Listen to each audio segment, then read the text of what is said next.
Hi friends, ഇന്നും നമ്മൾ നോക്കാൻ പോകുന്നത് ISROയുടെ പ്രധാനപ്പെട്ട ദൗത്യങ്ങളിലൊന്നായ സ്പേഡെക്സ് ദൗത്യത്തിനെ പറ്റിയാണ്.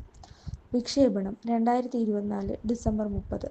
വിക്ഷേപണ വാഹനം PSLV C-60. 2 ഉപഗ്രഹങ്ങളാണ് ഇതിനുണ്ടായിരുന്നത്.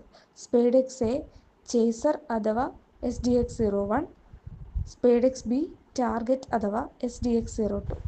സ്പേഡെക്സിൻ്റെ ലക്ഷ്യം ബഹിരാകാശത്ത് വെച്ച് ഉപഗ്രഹങ്ങളെ കൂട്ടിയിണക്കുകയും അഥവാ ഡോക്കിംഗ് അല്ലെങ്കിൽ വേർപെടുത്തുകയും അൺഡോക്കിങ്ങും ചെയ്യുന്ന സാങ്കേതികവിദ്യ പരീക്ഷിക്കുക എന്നതായിരുന്നു. ഡോക്കിംഗ് നടന്നത് 2025 ജനുവരി 16-ന്. ജനുവരി 16 നമ്മുടെ ദേശീയ സ്റ്റാർട്ടപ്പ് ദിനമാണ്. 2 വർഷമാണ് ഈ ഉപഗ്രഹങ്ങളുടെ കാലാവധി.